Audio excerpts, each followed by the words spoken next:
ନମସ୍କାର। ଗତ ଶନିବାର ଅଗଷ୍ଟ ମାସ 26 ତାରିଖ ଦିନ ଆମ ଗୋରୁମୁଇଁସାଣୀ ଶିକ୍ଷକ ମଞ୍ଚ ତରଫରୁ ଗୋରୁମୁଇଁସାଣୀ ସର୍କଲର ଅବସର ନେଇଥିବା ଶିକ୍ଷକ ଶିକ୍ଷୟିତ୍ରୀମାନଙ୍କ ନିମନ୍ତେ ଅବସରକାଳୀନ ସମ୍ବର୍ଦ୍ଧନା ସଭାର ଆୟୋଜନ କରାଯାଇଥିଲା। ଏହି ସଭାଟି ଆମ ଗୋରୁମୁଇଁସାଣୀ ସର୍କଲରୁ ଅବସର ନେଇଥିବା ଶିକ୍ଷକ ସନ୍ତୋଷ କୁମାର ମହାନ୍ତ, ବାବଲୁ କୁମାର ଗିରି ଏବଂ ଶିକ୍ଷୟିତ୍ରୀ ବାଲିମଣି ମାଝୀଙ୍କୁ ସମ୍ବର୍ଦ୍ଧନା ଦେବା ନିମନ୍ତେ ଆୟୋଜନ କରାଯାଇଥିଲା। ଏହି ସଭାରେ ଆମ ଗୋଷ୍ଠୀ ଶିକ୍ଷା କାର୍ଯ୍ୟାଳୟର ବିଓ ଏବିଓ ଗଣଙ୍କୁ ମୁଖ୍ୟ ଅତିଥି ଏବଂ ମୁଖ୍ୟ ବକ୍ତା ଭାବରେ ନିମନ୍ତ୍ରଣ କରାଯାଇଥିଲା। ଆସନ୍ତୁ ଦେଖିବା ଏହି ସମ୍ବର୍ଦ୍ଧନା ସଭାଟି କିଭଳି ଭାବରେ ଆୟୋଜନ ହୋଇଥିଲା ଏବଂ ସେହି ଅବସର ନେଇଥିବା ଶିକ୍ଷକ ଶିକ୍ଷୟିତ୍ରୀମାନଙ୍କୁ କେମିତି ସେମାନଙ୍କୁ ସମ୍ବର୍ଦ୍ଧିତ କରାଯାଇଥିଲା। ପରବର୍ତ୍ତୀ କାର୍ଯ୍ୟକ୍ରମକୁ ସଭାପତି ମହୋଦୟ ଆଗେଇ ନେଲେ।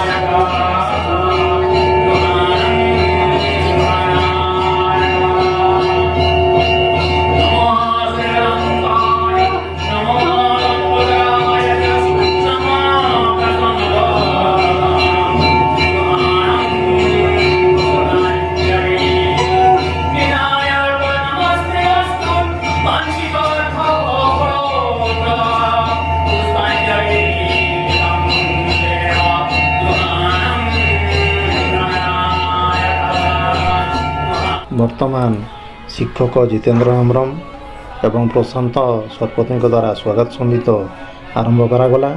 ବାଦ୍ୟରେ ସହଯୋଗ କରିଛନ୍ତି ଶ୍ରୀଯୁକ୍ତ ରାମଚନ୍ଦ୍ର ହେମ୍ରମ ଏବଂ ଶ୍ରୀଯୁକ୍ତ ରାଜ କପୁର ପାତ୍ର।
ଶିକ୍ଷକମାନଙ୍କ ଦ୍ୱାରା ସ୍ୱାଗତ ସଙ୍ଗୀତଟି ପରିବେଷଣ ସମାପ୍ତ ପରେ ପରେ ଆଉ ଏକ ସଙ୍ଗୀତ ସମସ୍ତଙ୍କୁ ଭେଟି ଦିଆଯାଉଛି, ଯାହାକି କୁଲେଇଛିଡ଼ା ସରକାରୀ ଉଚ୍ଚ ପ୍ରାଥମିକ ବିଦ୍ୟାଳୟର ଛାତ୍ରୀ ଏବଂ ଶିକ୍ଷକମାନଙ୍କର ମିଳିତ ଉଦ୍ୟମରେ ଏହାକୁ ପରିବେଷଣ କରାଯାଉଛି।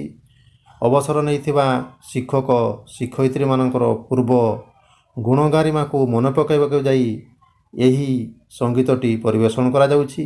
ଏହା କିଭଳି ଢଙ୍ଗରେ ରହିଛି ଆସନ୍ତୁ ସମସ୍ତେ ଏହାକୁ ଉପଭୋଗ କରିବା।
ସ୍ୱାଗତ ସଙ୍ଗୀତ ଏବଂ ଅବସରକାଳୀନ ସଙ୍ଗୀତର ପରିବେଷଣ ସମାପ୍ତ ପରେ ପରେ ପରବର୍ତ୍ତୀ କାର୍ଯ୍ୟକ୍ରମକୁ ସଭାପତି ମହୋଦୟ ଆଗେଇ ନେଲେ।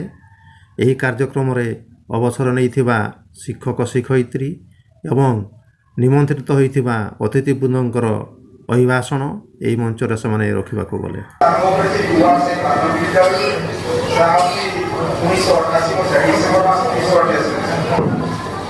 ମୁଁ ସେଇଠି ବେଶୀ ରହିନଥିଲି, ପ୍ରାୟ 1.5 ବର୍ଷ ଥିଲି। ତାପରେ ଡେପୁଟେସନ୍ ହେଇକି ତାକୁ 2 ମାସ ହିଁ ଆସିଲି। ତାପରେ ଡେପୁଟେସନ୍ ହେଇ ସ୍କୁଲରେ 2 ମାସ ଭିତରେ ହେଇଥିଲା ପରେ ପୁଣି ମୁଁ ପଢ଼ି ଯାଇଥିଲି ଜାମପାଣି ସରକାରୀ ଉଚ୍ଚ ପ୍ରାଥମିକ ବିଦ୍ୟାଳୟ। ସରକାରଙ୍କ ନିର୍ଦ୍ଦେଶ ଅନୁସାରେ ପ୍ରଥମେ ଓପନିଂ କରିଥିଲି।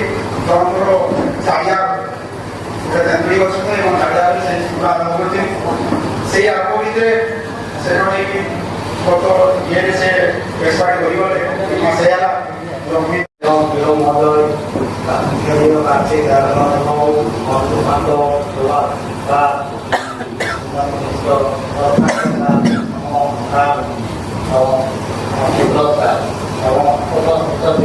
ସମସ୍ତ ଶିକ୍ଷକ ଏବଂ ଶିକ୍ଷୟିତ୍ରୀ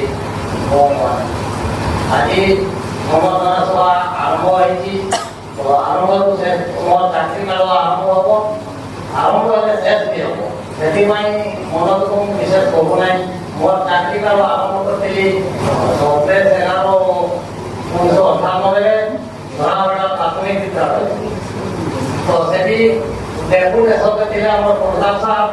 ସେ ଅଳ୍ପ କାଳ ରହି ଆମ 3 ମାସ ମଧ୍ୟରେ ସେ ତାଙ୍କ ଜାଗାକୁ ଫେରିଗଲେ। ମୁଁ ଏକା ଏଇ 70-80 ଜଣ ପିଲାଙ୍କୁ ନେଇକରି ମୁଁ ପାଠ ଆରମ୍ଭ କରିଥିଲି। ତାପରେ ଏକା ହେଇଗଲି।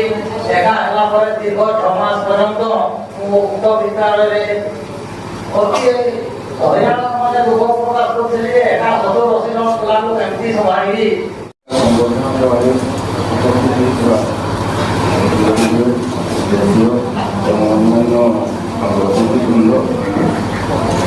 ଶିକ୍ଷକ ଶିକ୍ଷୟିତ୍ରୀ ଆଜି ମୋତେ ବହୁତ ଖୁସି ଲାଗୁଛି। କ'ଣ ପାଇଁ? ମୁଁ ଶିକ୍ଷକତା ଆରମ୍ଭ କରିବା ପରେ ମୋ ଶିକ୍ଷକତା ପିରିୟଡ଼ ମଧ୍ୟରେ ଏଇ ସଂସ୍ଥାଟି ଆରମ୍ଭ ହୋଇଥିଲା। ଦୀର୍ଘ 45 ବର୍ଷର ଉର୍ଦ୍ଧ୍ୱ ହେବ ଏହି ସଂସ୍ଥା ଆରମ୍ଭ କରିଥିଲୁ। ଏହି ପ୍ରତିଦିନ ଆମେ କଥା ହେଇଥିଲା। ଆପଣମାନେ ଶୁଣିଲେ ବହୁତ ଆଶ୍ଚର୍ଯ୍ୟ ହେବେ। ଆମେ ପ୍ରଥମ ଖାଇବା ଦେଇଥିଲୁ ତର୍କର ଆମର ନିକେତନ ସହାୟତା ଏବଂ ଆମର କଲେକ୍ସନ୍ ହେଇଥିଲା ପାର୍କ ଟିଚର 10 ଟଙ୍କାରେ। ସେ 10 ଟଙ୍କା ଲେଖାଏଁ କଲେକ୍ସନ୍ କରି ସେ ସାର୍ଙ୍କୁ ଆମେ ସୁନାମୁଦି ଦେଇ ସମ୍ବୋଧନ ଦେଇ ଏବଂ ସେଇଠୁ କ୍ରମାଗତ ଭାବରେ ବିଭିନ୍ନ ପ୍ରକାର ବାଧା ହାତ ପ୍ରତିଘାତ ସେଇ ଗତି କରି ମଧ୍ୟ ଆଜି ପର୍ଯ୍ୟନ୍ତ ଏଇ ଯେଉଁ ସଂସ୍ଥା ଠିକ୍ ସୁରୁଖୁରୁ ଭାବରେ ଚାଲିଛି। ତେଣୁକରି ମୋତେ ଗର୍ବ ଲାଗେ। ଶିକ୍ଷକ ଶିକ୍ଷୟିତ୍ରୀ ଭାଇ ଭଉଣୀଗଣ ତଥା ଛାତ୍ରଛାତ୍ରୀ କୁନି କୁନି ଭଉଣୀଗଣ, ଆଜି ଏହି ବିଦାୟକାଳୀନ ଅବସରକାଳୀନ ସମ୍ବର୍ଦ୍ଧନା ସଭା ଏହା ବହୁ ପୁରାତନ ଜାଣି ଖୁସି ଲାଗିଲା ଏବଂ ଏହାର ନିଶ୍ଚିତ ଭାବରେ ଐତିହ୍ୟ ପରମ୍ପରା ଅଛି।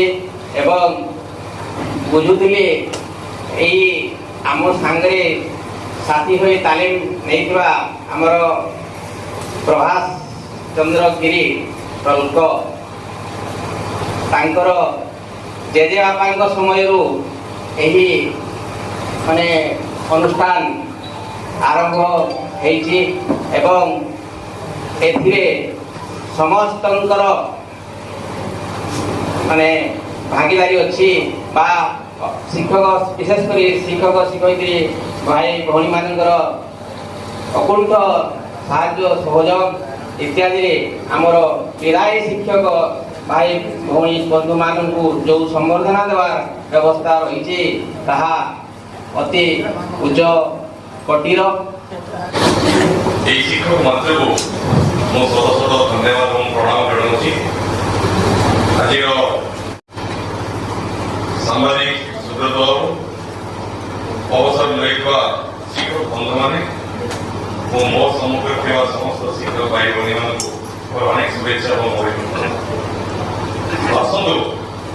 ସେଥିପାଇଁ ମୋ ତରଫରୁ ଏବଂ ଏହି ଗୌରବଶାଳୀ ଶିକ୍ଷକ ମଞ୍ଚ ତରଫରୁ ସର୍ବପ୍ରଥମେ ନୂତନ ବିଓଙ୍କୁ ଆମେ କରବାଣୀ ମାଧ୍ୟମରେ ପୁଣି ଥରେ ସ୍ୱାଗତ କରିବା। ଏହି ମଞ୍ଚ ମୋ ପାଇଁ ନୂଆ ନୁହେଁ।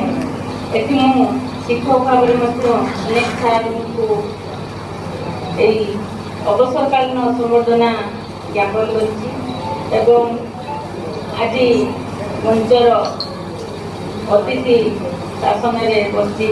କିନ୍ତୁ ଏହି ସାର୍ ଶିକ୍ଷକ ଆମର ଯେଉଁ ଦୁଇ ଜଣ ସାର୍ ରିଟାୟାର୍ଡ ହେଲେ, ଆମର ସୁଭାଷ ସାର୍, ବାବୁଲ ସାର୍ ମୋ ସାଙ୍ଗରେ ପ୍ରଧାନ ଶିକ୍ଷକ ଭାବରେ ବହୁତ ଥର ଟ୍ରେନିଂ ସବୁ ସାଙ୍ଗ ହେଇକି କରୁଛୁ। ସେ ବି ଲେଭେଲ୍ କରିଥିଲେ, ମୁଁ ବି ଲେଭେଲ୍ କରିଥିଲି। ତ ଲେଭେଲ୍ 3 ହେଲା ପରେ ବି ସାର୍ଙ୍କ ସହିତ ମୋର ପ୍ରାଇଭେଟ୍ ତାପରେ ଅଫିସରେ ମୁଁ ଗଲା ପରେ ସାର୍ ଅଫିସକୁ ଯାଆନ୍ତି ଏବଂ ଖାଲି ସାମାନ୍ୟ ଟିକେ ହସି ଦିଅନ୍ତି ଏବଂ ତାଙ୍କର ହସଟା ବହୁତ ସୁନ୍ଦର। ସେ ସାର୍ ତାଙ୍କର ନିରୀହ ସରଳତା ପ୍ରତିପାଦନ କରନ୍ତି। ତାଙ୍କର ଅବସରକାଳୀନ ଯେଉଁ ସଭା ଆମେ ସମିତି ବା ଏକତ୍ରିତ ହୋଇଛେ, ସେଥିରେ ସଭାପତିତ୍ୱ କରୁଥିବା ଆମର ସମ୍ମାନସ୍ପଦ ବିୟସା, ଅନ୍ୟ ସମସ୍ତ ଅତିଥିଗଣମାନଙ୍କ ମଧ୍ୟରେ ଯେଉଁମାନେ ଉପସ୍ଥିତ ଅଛନ୍ତି 2 ଜଣ 3 ଜଣ ରହିବା କଥା, କିନ୍ତୁ ଏଟାକୁ ଆସିଲା ପରେ ଶୁଣିଲି ଆମର ଜଣେ ଦିଦିଙ୍କର ଦେହ ଖରାପ, ସେ ଭୁବନେଶ୍ୱର ସ୍ଥିତ ଏକ ହସ୍ପିଟାଲରେ ଅଛନ୍ତି ଚିକିତ୍ସିତ ଅବସ୍ଥାରେ। ତେଣୁ ସେମାନେ ହେଉଛନ୍ତି ଆଜି ଆମକୁ ଏକତ୍ରିତ କରିବାର ମୁଖ୍ୟ ଆକର୍ଷଣ। ସେମାନେ କେହି ନୁହନ୍ତି ସନ୍ତୋଷ ସାର୍ ଏବଂ ବାବୁଲୁ ସାର୍।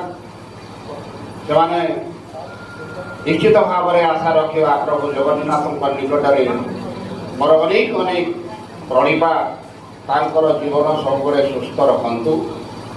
ମୋର ସମ୍ମୁଖରେ ରହିଥିବା ଏହି ଗର୍ବେଶ୍ୱରୀ ଶିକ୍ଷକ ମଞ୍ଚର ପୂଜ୍ୟ ଗୁରୁଜୀ ଏବଂ ଗୁରୁମାମାନେ, ମୋର ଅତି ସ୍ନେହର ଛାତ୍ରୀଗଣ, ଯାହା ହଉ ସ୍ୱାଗତ ସଙ୍ଗୀତ ଗାନ କରି ସମସ୍ତଙ୍କର ମନକୁ ମୁଗ୍ଧ କରିଛନ୍ତି।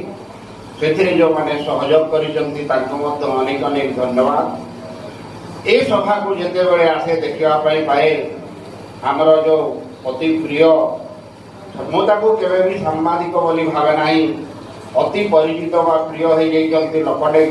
ତେଣୁ ତାକୁ କ'ଣ ବା ଆଉ ସାମ୍ବାଦିକ ବା ରିପୋର୍ଟର ବୋଲି ଭାବା, ଯଦିଓ ବି ସେ ତାଙ୍କର ପ୍ରଫେସନରେ ସେ ସାମ୍ବାଦିକତା କରୁଛନ୍ତି, କିନ୍ତୁ ସବୁବେଳେ ଶିକ୍ଷକ ଘରେ ଉପସ୍ଥିତ ଥିବା ସମସ୍ତ ଶିକ୍ଷକ ଶିକ୍ଷୟିତ୍ରୀ ଏବଂ ଉପସ୍ଥିତ ଥିବା ଆମର ସନ୍ତୋଷ ସାର୍ ଏବଂ ବବୁଲ ସାର୍ ଏବଂ ଆମର ଅନ୍ୟ ସୁଭାଷ ସମସ୍ତଙ୍କୁ ମୋର ହାର୍ଦ୍ଦିକ ଅଭିନନ୍ଦନ ଏବଂ ଆମର ବିଓ ସାର୍ ସମସ୍ତ ଉପସ୍ଥିତ ଅଛନ୍ତି, ସମସ୍ତଙ୍କୁ ହାର୍ଦ୍ଦିକ ଅଭିନନ୍ଦନ। ପିଲାମାନଙ୍କୁ ମଧ୍ୟ ହାର୍ଦ୍ଦିକ ଅଭିନନ୍ଦନ ଯେ ଆମେ ଗୋଟେ ମଞ୍ଚରେ ସମସ୍ତେ ବସିପାରିଛେ ଏବଂ ଯେଉଁମାନେ ଆମ ପାଇଁ ଦୀର୍ଘ 30 ବର୍ଷ କାଳ କାମ କରି ବା 40 ବର୍ଷ କାଳ କାମ କରି ଯାଇଛନ୍ତି, ତାଙ୍କୁ ଟିକେ ଆମେ ସମ୍ବର୍ଦ୍ଧିତ କରିପାରିଛେ, ସେଇଟା ହିଁ ସବୁଠୁ ବଡ଼ କଥା।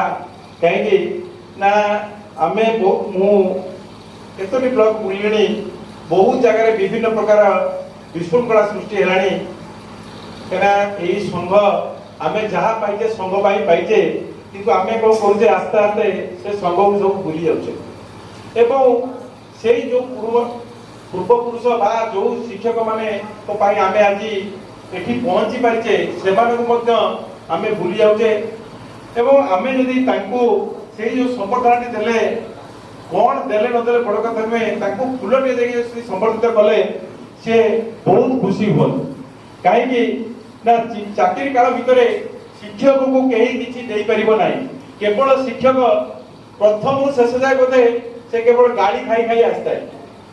କାହିଁକିନା କେତେବେଳେ ସେ ଗାଁ ଲୋକଙ୍କର ଗାଳି ଖାଏ, କେତେବେଳେ ଉପର ଅଫିସରଙ୍କ ଗାଳି ଖାଏ ଏବଂ କେତେବେଳେ ତା ନିଜ ସହକର୍ମୀଠାରୁ ଗାଳି ଖାଏ ଏବଂ ପ୍ରଶଂସା ତ ବହୁତ କମ୍ ଥାଏ, କିନ୍ତୁ ଗାଳି ତାର ବେଶୀ ଥାଏ। ତେଣୁ ତାର ଏଇଟା ଗୋଟେ ସୋପାନ ଏବଂ ସେ ଜାଣିଥାଏ ଯେ ମୁଁ ବୋଧେ ଶିକ୍ଷକରେ ଆସିଲା ପରେ ମୋର ଗାଳି ବୋଧେ ଏଇଟା ଗୋଟେ ପରମ୍ପରା ହେଇଯାଇଛି। କାହିଁକିନା ଆମେ କ'ଣ ହୁଏ ନା ଆମେ ভিতরে টিকে দুর্বলতা রয়ে যায় যে গোটে টিচর যদি গাড়ি কিଏ দিଅନ୍ତି ଆମେ ଅନ୍ୟମାନେ କେହି ଅପୋଜ କରେ ନାହିଁ ଆମେ ଯଦି ଅପୋଜ କରନ୍ତେ ଅନ୍ୟମାନେ ଆମକୁ ସାହସ କରନ୍ତେ ନାହିଁ ଗାଡ଼ି ଦେବା ପାଇଁ। ଅବସର ନେଇଥିବା ଶିକ୍ଷୟିତ୍ରୀ ଶ୍ରୀମତୀ ବାଲିମଣି ମାଝୀଙ୍କ ସ୍ୱାସ୍ଥ୍ୟ ଠିକ୍ ନଥିବାରୁ ସେ ଅନୁପସ୍ଥିତ ଥିଲେ। ଏଣୁ ଅନ୍ୟ 2 ଜଣ ଅବସର ନେଇଥିବା ଶିକ୍ଷକଙ୍କୁ ମାନପତ୍ର ଏବଂ ସ୍ୱର୍ଣ୍ଣ ମୃତ୍ତିକା ପ୍ରଦାନ କରି ସେମାନଙ୍କୁ ସମ୍ବର୍ଦ୍ଧିତ କରାଯାଉଛି। ଏବିଓ ଶ୍ରୀଯୁକ୍ତ ରତ୍ନାକର ମହାନ୍ତ ସାର୍ ମହୋଦୟଙ୍କୁ ସେ ଆମର ଅବସର ପ୍ରାପ୍ତ ପ୍ରଧାନ ଶିକ୍ଷକ ଶ୍ରୀଯୁକ୍ତ ସୁଭାଷ ପାତ୍ରଙ୍କୁ ସାର୍ ପ୍ରଦାନ ପୂର୍ବକ ସମ୍ମାନିତ କରିବା ଶ୍ରୀଯୁକ୍ତ ସୁଭାଷ କୁମାର ସାର୍ ଟିକେ ଜୋରଦାର କରତାଳି ଦେବା। ସାର୍ ବହୁତ ବର୍ଷ ହେଲା ରିଟାୟାର୍ଡ ହେଇଛନ୍ତି କିନ୍ତୁ ଏବେ ବି ସେ ଆମର ବୟସର ଭଳିଆ ଲାଗୁଛନ୍ତି ସବୁବେଳେ କର୍ମ ତତ୍ପର। ତାପରେ ଅନୁରୋଧ କରିବି ଆମର ଏବିଓ ମ୍ୟାଡ଼ାମ ଶ୍ରୀମତୀ ନମିତା ସେଠୀଙ୍କୁ ଶ୍ରୀଯୁକ୍ତ ବାବୁଲୁ କୁମାର ଗିରିଙ୍କୁ ସେ ମାନପତ୍ରଟି ପ୍ରଦାନ କରିବା।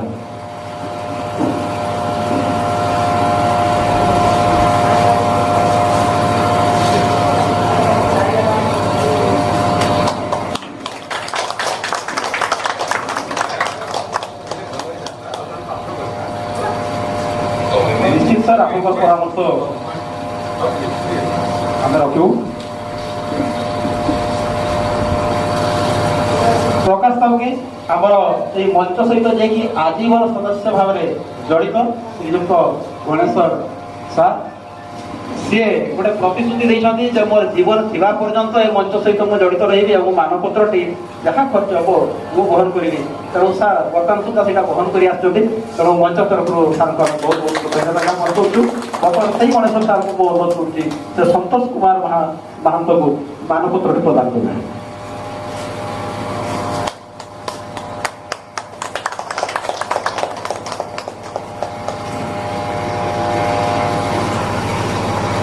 बर्तमान मुझे अनुरोध करुँच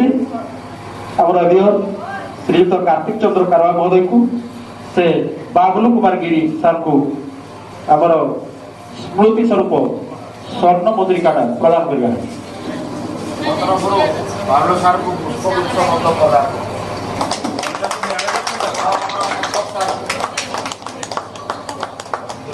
बाबुलू सार करो इन्हें देव सर बाबुलू सर आपको दियो सार को टिके छाड़ी के मझे दियो सार को सामने माप नहीं आती समस्त को मुझे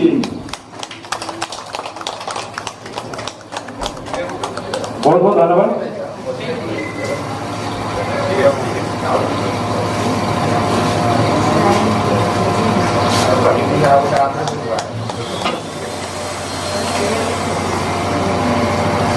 धन्यवाद।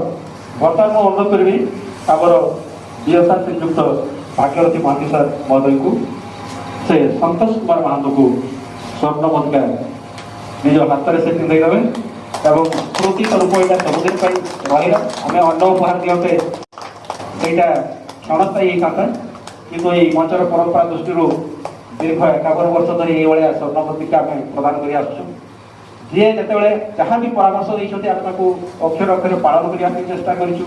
मानपत्र पूर्व ना जड़े सार जो परामर्श देते आम आरंभ करूँ दियो सार आज जो परामर्श आमको गले निश्चित भाव से नेक्स्ट टाइम जो आसिक देखिए यहाँ करूँ। वर्तमान सभा कार्य समाप्त है एवं समस्त उद्देश्य आयोजित होता भोजी भातर कार्यक्रम आरंभ है।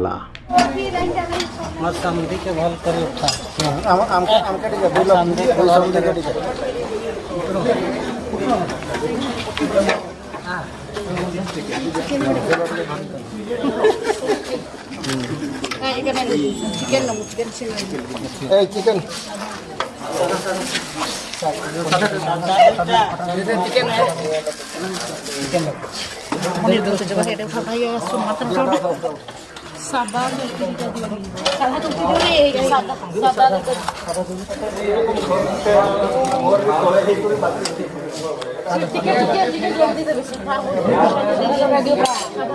চিকেন চিকেন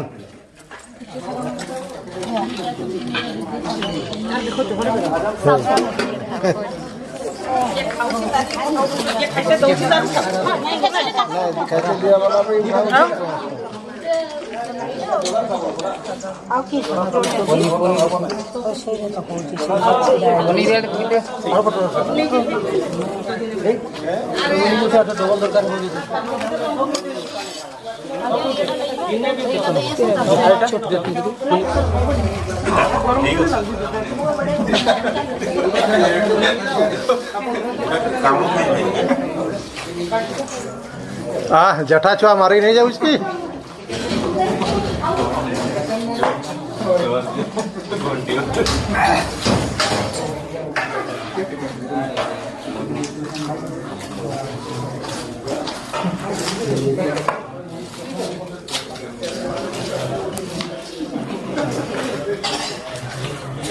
चिथिल बोली खाई कर गले बोली प्रमाणटा ना हो एटा सबुदिन आ मिलबो कि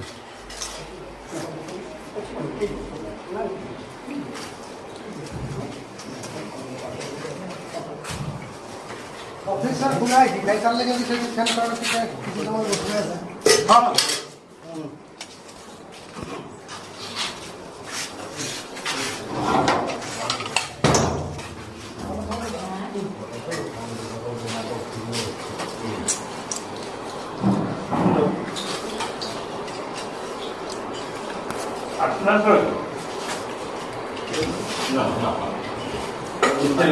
ନାଇଁ ଖାଇବୁନି କହିବେ